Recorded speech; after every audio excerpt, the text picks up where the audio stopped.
All right, what we're going to do is that should be already on live there. Get that out, get that out. All right, Shabbat Shalom, everyone. I'm Brother Doug, as always, with Brother Dennis and Sister Shoshana. Tonight, we're going to be doing our general Shabbat evening Shaul epistles here. So we're going to be starting off in, let's see here. We'll be starting off at Ephesians chapter 4. I'll be putting my sword on the screen here, so hopefully my share audio is actually going through. Okay, let's see here. What do I want to use here? I think I'll use the Aramaic here, the Aramaic in plain English New Testament. Okay, let's see here. Ephesians 4. Who am a prisoner in our master, request of you, therefore, that you walk just as it is suitable to the calling in which you are called, in all humility of mind, and quietness, and patience, that you would be patient towards one another in love, and to be diligent to keep the harmony of the Spirit in the bonds of shalom. Okay, calm down, whatever's going on there. Sorry about that, guys. Let me just turn off notifications here because it's going a little nuts.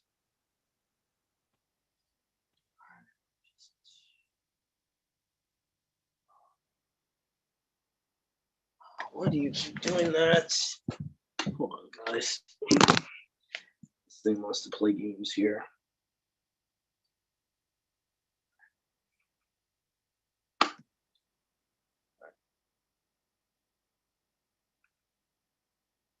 Okay, so that should be done. All right, back to the reading here. Oh.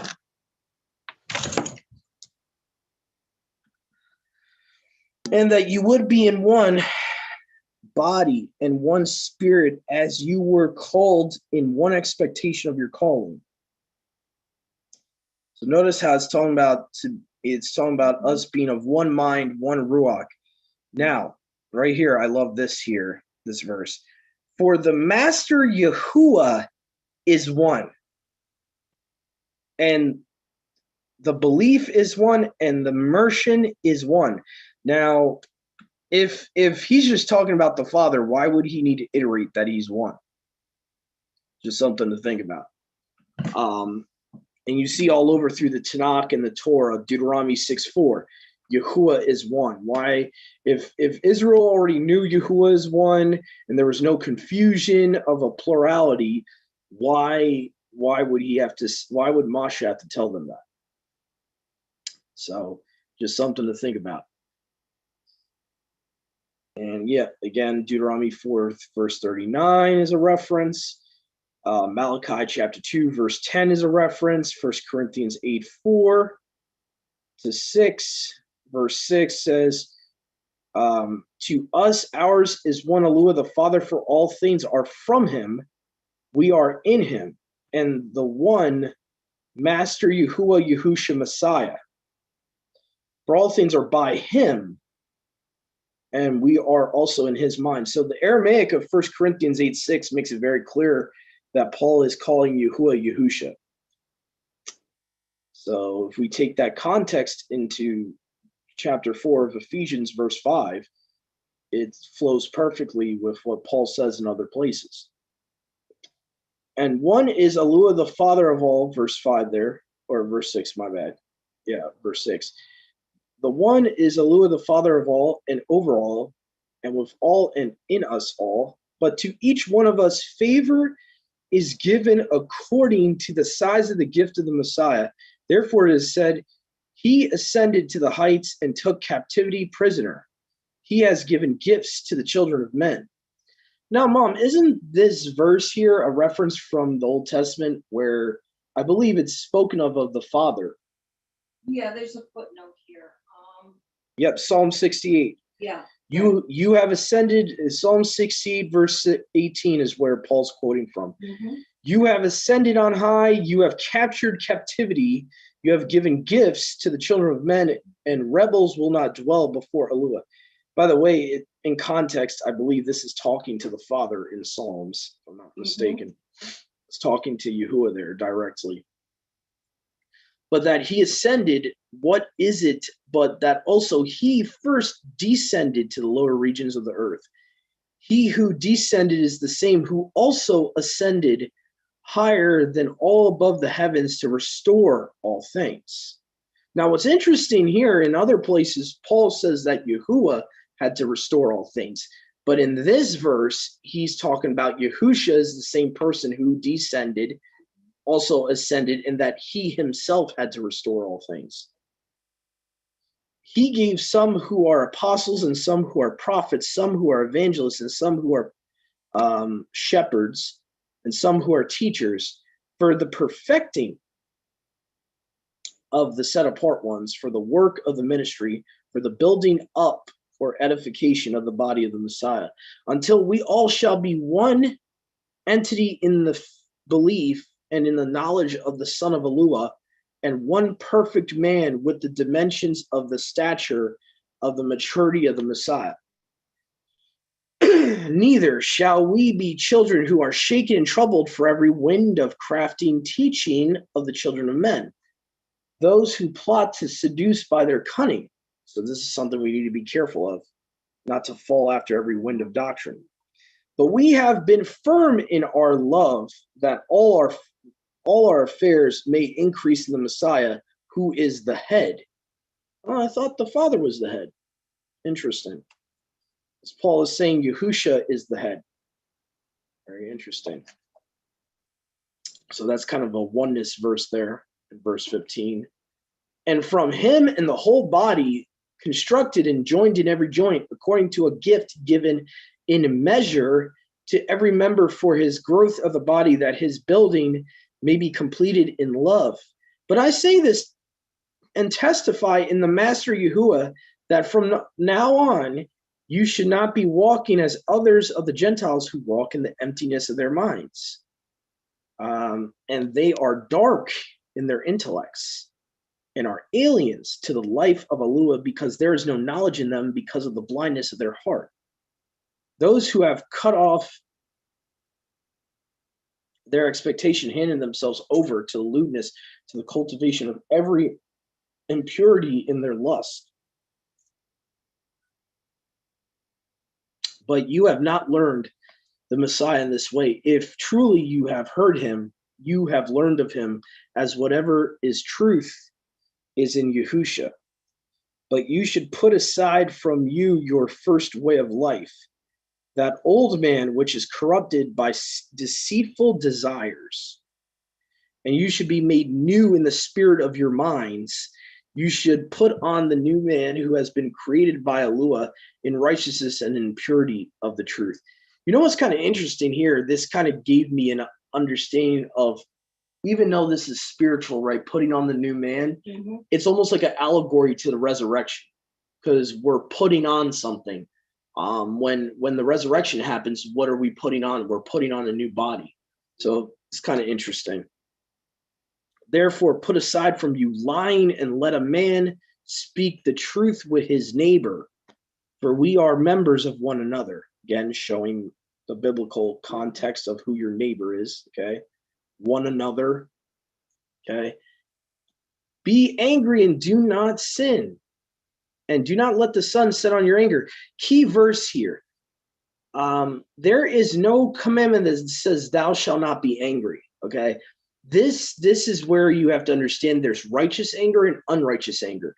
There's you can get carried away and fall into your emotions and get angry in a sinful way, or you can be righteously angry and have righteous anger because of witnessing sin or witnessing people rebelling against Yahuwah. That is a righteous type of anger. So anyway, neither should you give place to the slanderer, but whoever has stolen, let him not steal from now on, but let him toil with his hands and produce to that he might have to give to the one who is in need. Let not any hateful words come out of your mouth, but whatever is true and useful for the improvement, that you may give favor to those who hear. Neither be grieving of the Kadash spirit of Elua, set apart spirit, for you have been sealed in him for the day of redemption. Another key verse here. Him, not her, him. So the spirit's a he, okay? Let all bitterness, fury, rage, clamor, and insults be taken away from you with all wickedness, and be sweet towards one another, and affectionate, and be forgiving one another, just as Elua in the Messiah has forgiven us. Very interesting. So there's a lot of stuff. So a lot of stuff we were talking about off the record before, like working with our hands, working for a living. Do not sin in your anger.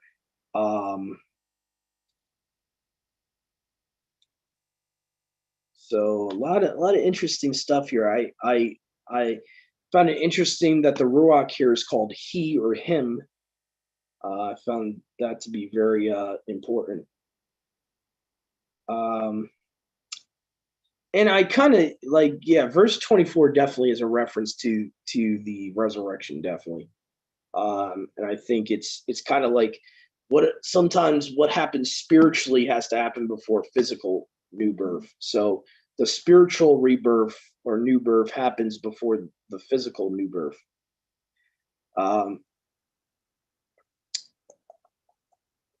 That's really about it from what I've seen here. Also, don't walk like the world does. Don't think like the world does.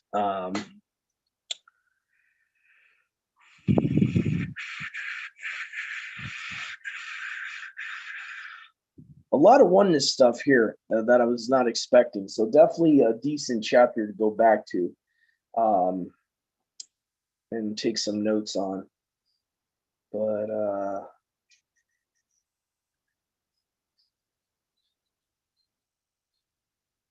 yeah. So, Mom, would you like to read chapter 5? Sure. Okay. Be imitators of Yahuwah, therefore, as dearly loved children, and live a life of love, just as Messiah loved us and gave himself up for us as a fragrant offering and sacrifice to Yahuwah.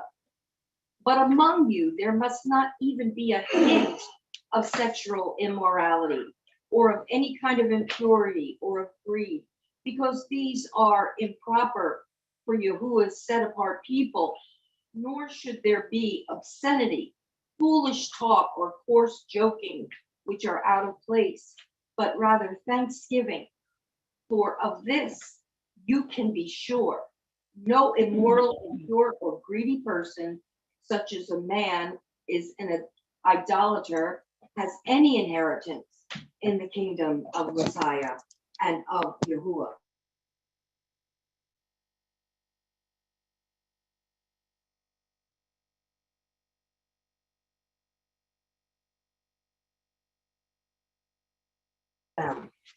For you were once darkness, but now you are light in the Messiah.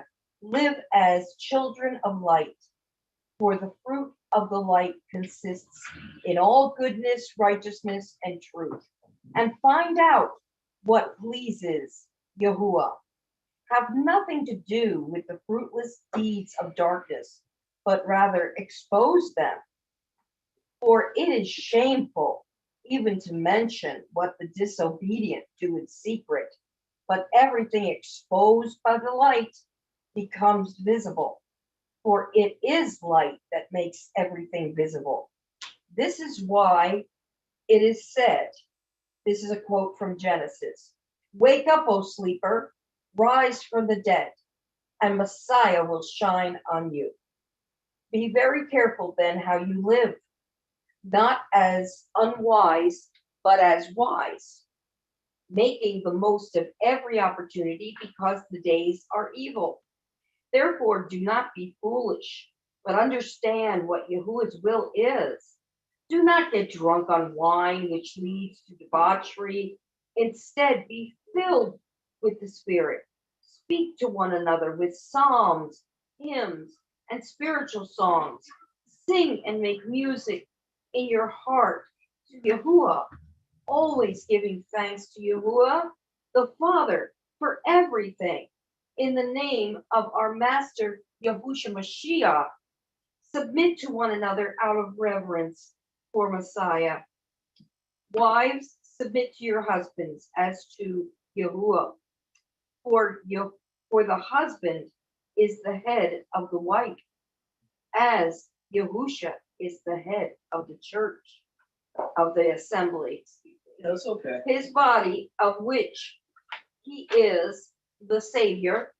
Now, as the assembly submits to Messiah, so also wives should submit to their husbands in everything. Husbands, love your wives, just as Messiah loved the assembly and gave himself up for her to make her set apart, cleansing her by the washing with water through the word, and to present her to himself as a radiant assembly, without stain or wrinkle or any other blemish, but set apart and blameless. In this same way, husbands ought to love their wives as their own bodies. He who loves his wife loves himself. After all, no one ever hated his own body, but he feeds and cares for it, just as Messiah does the assembly. For we are members of his body. For this reason, a man will leave his father and mother and be united to his wife, and the two will become one flesh. This is a profound mystery, but I am talking about Messiah and the assembly. However, each one of you also must love his wife as he loves himself, and the wife must respect her husband.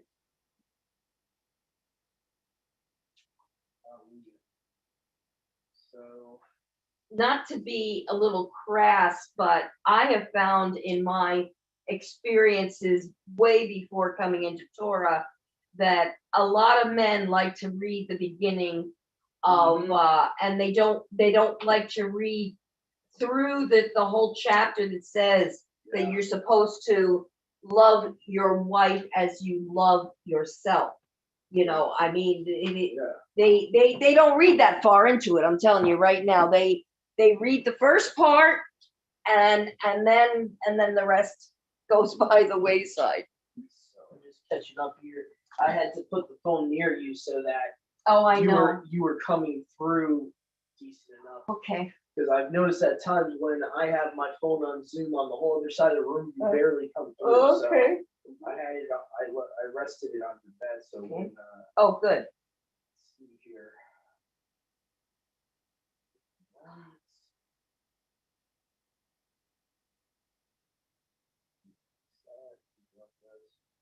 Offering himself as a sacrifice for us, a pleasing aroma to our Lord.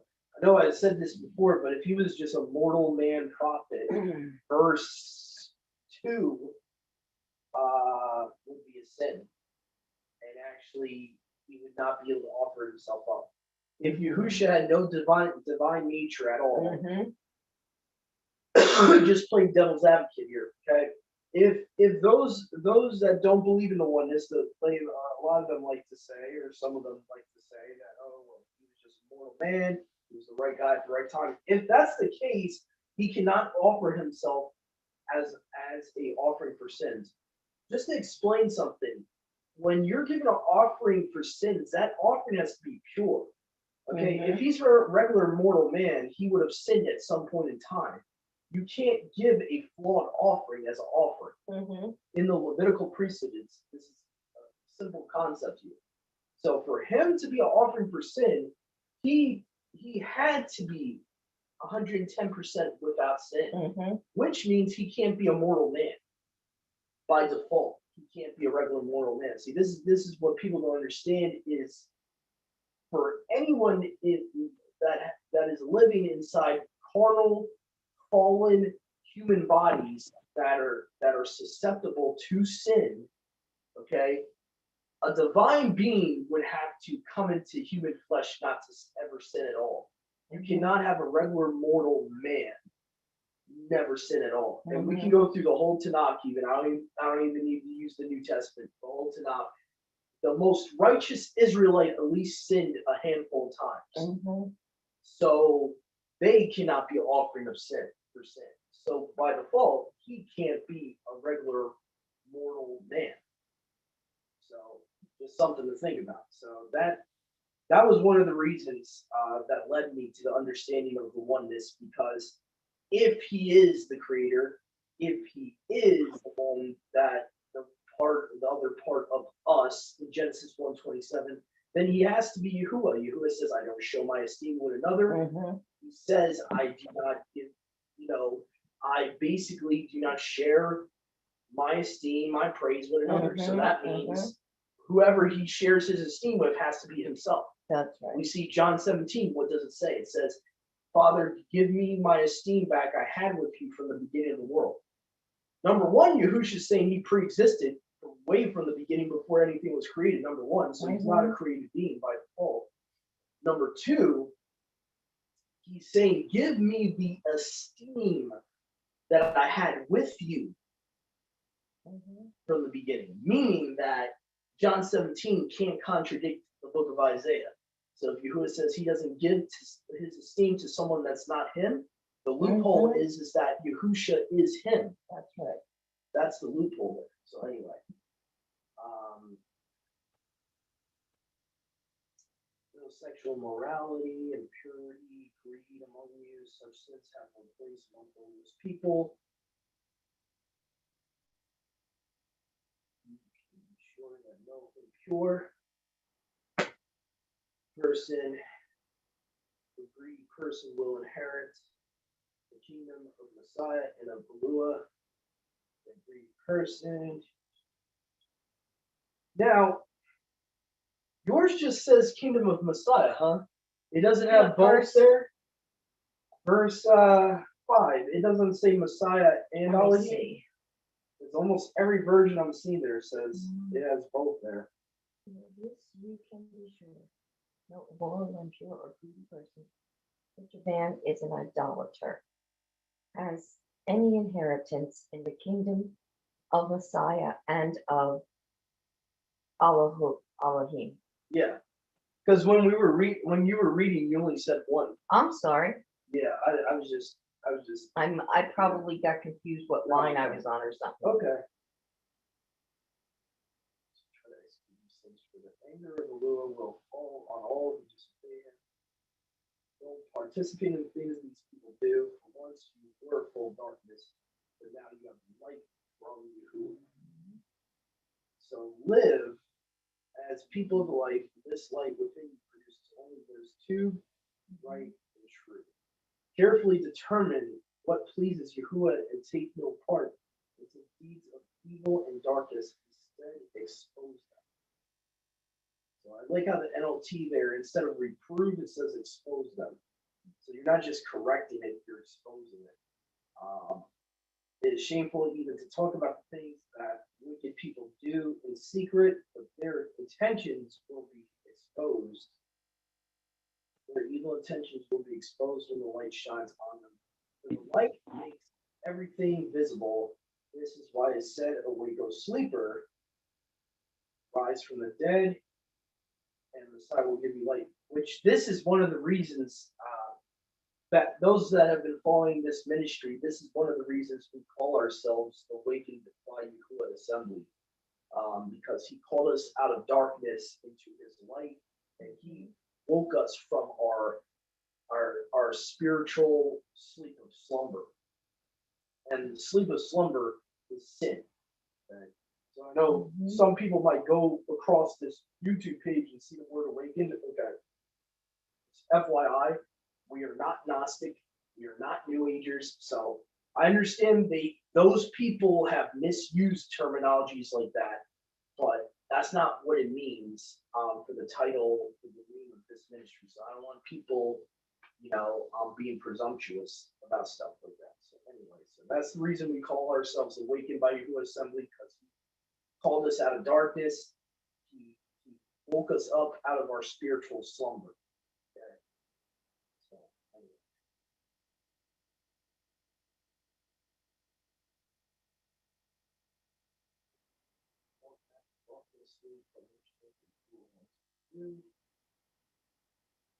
Don't be drunk with wine, because that will ruin your life.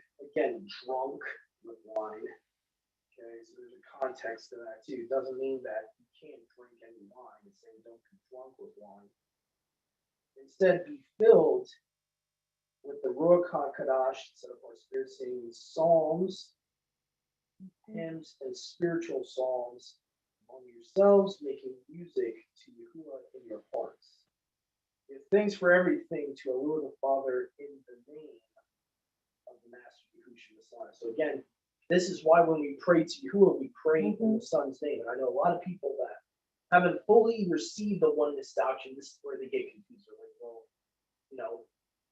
who are we supposed to pray to? Because I had a sister one time genuinely ask me, who do we pray to? Well, we pray to Yahuwah in Yahushua's name, according to what we see in the Brit Hadashah here.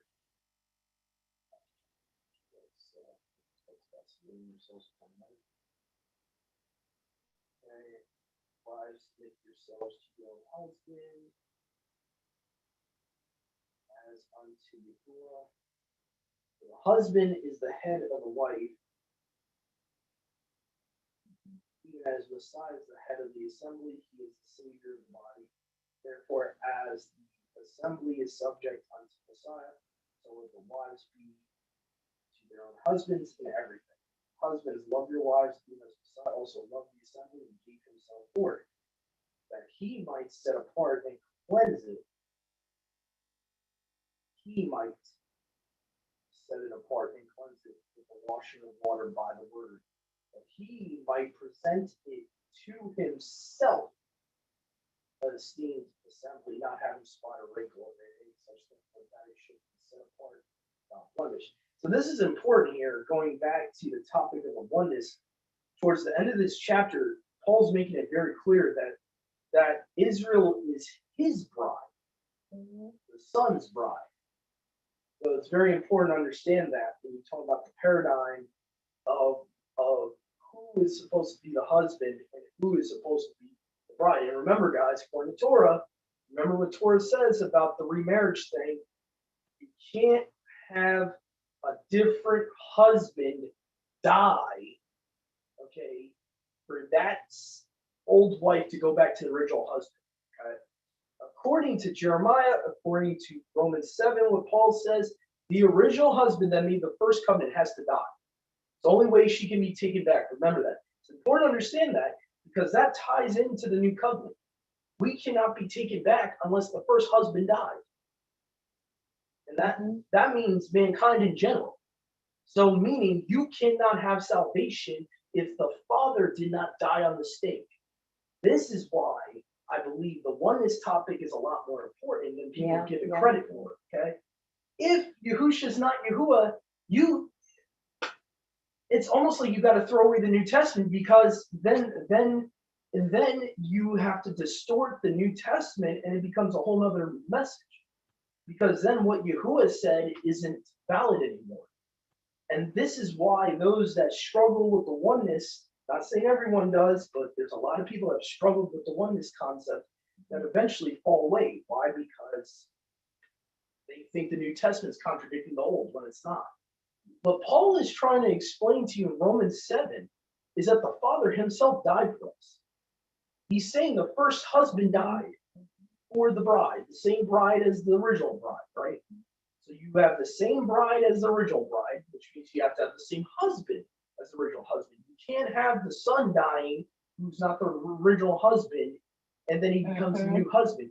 You can't do that. First of all, I'm not trying to be crude, but that's utterly disgusting. In Torah, that would be like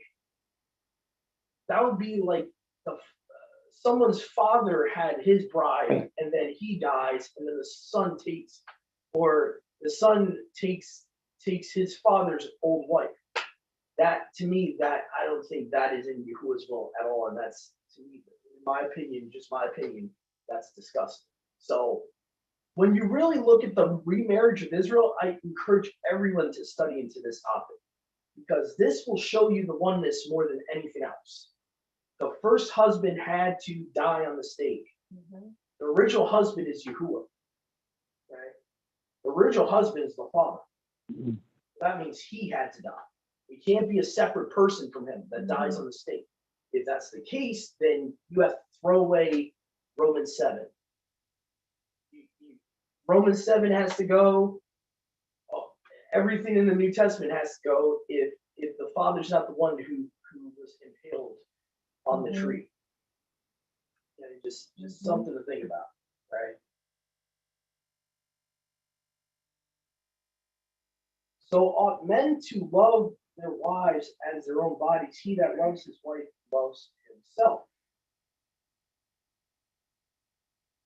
For no man ever yet heat his own flesh, but nourishes and cherishes it, even as Yahuwah the assembly, even as Yahuwah did the assembly. So meaning that no man ever heated his own flesh, but nourishes and cherishes it, even as Yahuwah did for the assembly. So, for we are members of his body, and of his flesh, and of his bones. In this cause shall a man leave his father and mother, and shall be joined unto his wife, and they shall be two become one flesh. This is a great mystery, but I speak concerning Messiah and the assembly.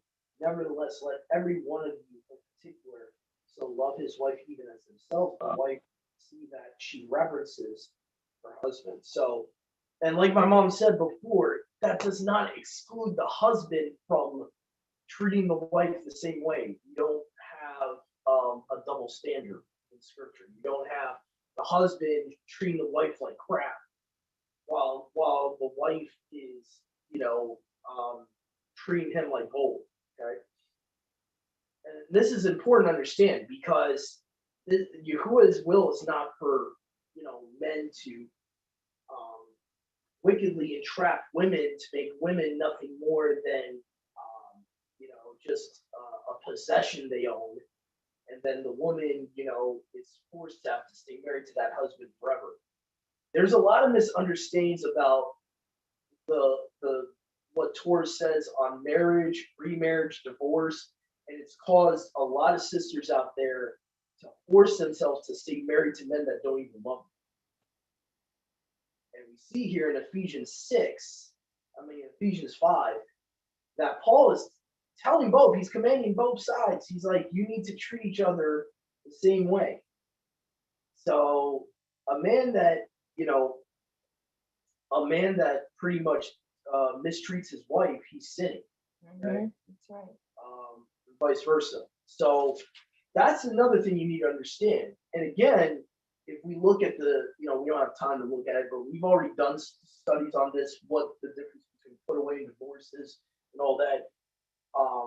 There's not one scripture out there that says a woman is forced to have to stay married to a husband that mistreats her. There's not one verse in scripture that says that. That's why it's important to understand what Paul's talking about. Okay. And putting away is a separate action from divorce. It's not the same thing. Okay. And again, putting away is limited to only fornication for grounds for putting away, but divorce is not limited to that. So that's what people need to understand. When Messiah is talking about in Matthew 5, if you have a decent translation, Matthew chapter 5, in context, it's talking about put away, not divorce. Okay.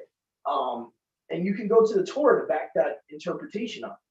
Yahuwah said to men that took captive women as wives, and they're like, well, if she doesn't, if you've been married to her for a while and she doesn't please you, you're not being pleased with her. It doesn't give a definite reason for why she's not pleasing him. It's just saying he's not pleased by her. You can send her out free, meaning divorce. Okay, you can let her be another man's husband, another man's wife. Sorry, got tongue tied there. you can let her, send her out free and let her be someone else's wife. That's what he's saying. So there are grounds in the Torah for exceptions for divorce that have nothing to do with sexual sin, have nothing to do with that. So it's important we take everything in context. And again, this is another thing people like to overlook. A lot of us men like to overlook is the chapter my mom just read shows us how we need to treat our wives back. And you know, and so we need to understand it's a two-way street. That's the reason I brought that up. It's a two-way street. So anyway, Brother Dennis, would you like to close us out tonight with chapter 6? Well, let's see. Can you hear me all right? Yeah. Okay. Children, obey your parents and the master, for this is right. Respect your father and mother, which is the first command with promise, in order that it might be well with you, and you might live long on the earth. And your fathers, do not provoke your children, but bring them up in the instruction and admonition of the master. Servants, obey your masters according to the flesh, with fear and trembling, in sincerity of heart, as to Mashiach. Not with eye service as men pleasers, but as servants of Mashiach, doing the desire of Yahuwah from the inner self, rendering service with pleasure, as to the master, and not to men, knowing that whatever tob anyone does, he shall receive the same from the master, whether he is slave or free. And masters, do the same to them. Refrain from threatening, knowing that your own master also is in Shemayim, and there is no partiality with him. For the rest, my brothers, be strong in the master and in the mightiness of his strength. But put on the complete armor of Yahuwah, for you have power to stand against the schemes of the devil. Because we do not wrestle against flesh and blood, but against principalities, against authorities, against the world rulers of the darkness of this age, against spiritual matters of wickedness in the heavenlies. Because of this, take up the complete armor of Yahuwah, so that you have power to withstand in the wicked day, and having done all, to stand. Stand then, having girded your waist with truth, and having put on the breastplate of righteousness, and having fitted your feet with the preparation of the Besorah, good news of peace. Above all, having taken up the shield of belief, and with which you shall have power to quench all the burning arrows of the wicked one. Take also the helmet of deliverance, salvation, and the sword of the Spirit, which is the word of Yahuwah, praying at all times with all power and supplication in the Spirit, watching in all perseverance and supplication for all the set-apart ones. Also for me, that a word might be given to me in the opening of my mouth, to be bold in making known the secret of the Besorah, good news, for which I am an envoy in chains, that in it I might speak boldly, as I should speak.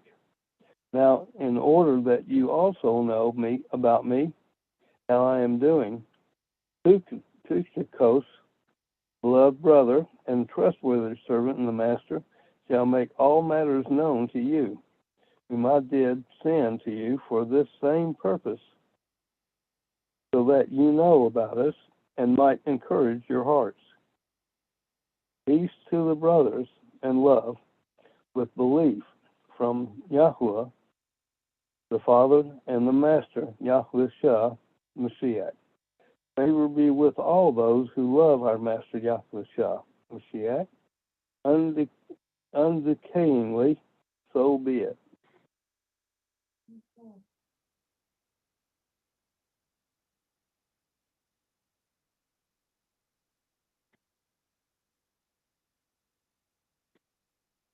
Yeah, we have a fight with the spiritual world that's Yeah. bleeding over into the physical. Yeah. Mhm. And people don't understand it. You see, they only understand the physical part of it. They Mhm. don't see the spiritual behind it. They don't see the wicked actually praying to their master God Rael, Satan, for Mhm. what to do. That's how they've been able to succeed. And most everybody's been dumbed down because of all the wickedness. You know, there are places that actually put spells and charms on Yahweh's people, so they're asleep, they're not aware of it. People, they just either ignore it or deny it or just don't believe it. And it's really incredible is what it is. Mhm. Oh, yeah. So I was just following along here. We can read from. I do like how the New Living Translation, known as aka the NLT Bible, how it puts verse 13 here. It says, "Put on every piece of Alua's armor, so you'll be able to resist the enemy in the time of evil. Then, after the battle, um, you will stand firm." Well, actually, I was thinking of verse 12 here, where we kind of paraphrase and says, "For we are not fighting against flesh and blood enemies, but against evil rulers and authorities of the unseen world, Mhm. against mighty powers in this dark world, Mhm. excuse me, and against evil spirits in the heavenly places." So I like how they paraphrase at the end, evil spirits in the heavenly places. A lot of translations in verse 12 there are very generic. It will say what? It will say, spiritual wickedness in heavenly places, or it'll be something very generic to where people, that don't know the scriptures that well, if you just read that verse alone, um, it would not give the idea of demons or evil spirits. Like I'll show you how the King James originally worked. Um, that's why I like a paraphrase Bible sometimes.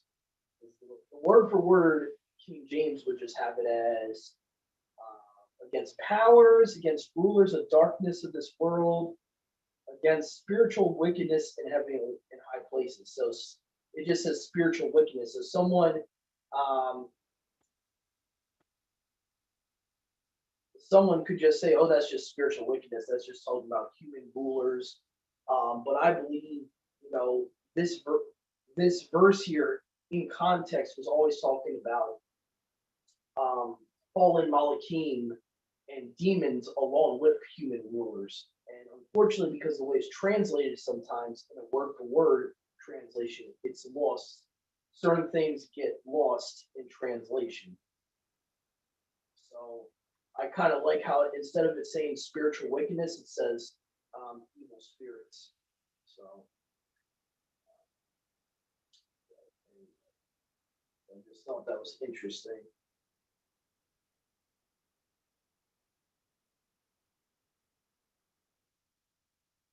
Anyway, so this is a lot of good stuff in chapter 6. Now, see here. Talking about slaves obeying their masters. What I noticed in verse 1, Mom, I don't know if yours has a footnote. Mine had Okay. a footnote. I think I did see a Mine footnote. had a Hold on. footnote for verse 1 that some manuscripts, instead of it just saying obey your parents, Yeah. it will say obey your parents in Yahuwah. And Okay. that gives a little bit Yeah, of mine context. says in that- Yahuwah too. Yeah, so the difference there is one is generic, the other one is telling you that that really always was meant to be talking about parents that are believers. So the reason I think the context is warranted there is because there's going to be times where if we have non-believing parents, they tell us to do something, By default, because they're non-believers, a lot of the time they're going to tell us to do something that's against the Bible. I mean, it's just that by association, if they don't believe in the scriptures, they're going to tell us to do something. I'll give you an example. Say your sister, your brother, or your biological parents tell you they need you to help them move on the Sabbath. That's right. You have to obey Yahuwah and stick to your guns and not worry about disobeying them. For example, if any believers out there, young believers, still live under their parents' roof and their parents say, I need you to help me with the groceries on the Sabbath, you say, no, I'm sorry, I can't. In a way, you're disobeying your parent, but you also got to realize what's the higher commandment. Yeah. You know, honor your parents is what, number 5, number 6, I think, or something like I think that. it's 5. And love Yahuwah with all your mind, spirit, and soul is 1. The highest commandment. The highest commandment, and the second highest is love your neighbor as yourself. Again, talking about fellow brothers and sisters as yourself. But the highest, the top tier highest, is loving Yahuwah with all your being. Okay. Obviously, if you're working on the Sabbath, you're not loving Him with all your being. See, sometimes you have to take the higher commandment over the lesser. And technically, if it's more accurate to say obey your parents in Yahuwah, that's a loophole. Technically, that's a loophole. Paul said that originally. That's why I say sometimes you really got to look at the footnotes and see which manuscript to go with, because this is one of the things where you got this verse in certain manuscripts are ecumenicalized, where in other manuscripts it's very specific who you're actually obeying. So anyway, just something to think about. So I think that's about it. So I just wanted to thank all of our viewers and listeners. Thank you, everyone, for joining us tonight. Yahuwah willing, we'll be back on tomorrow for the Sabbath day study. And Shabbat Shalom, all of our brothers and sisters. Have a great rest of the Sabbath, and have a good night. All right.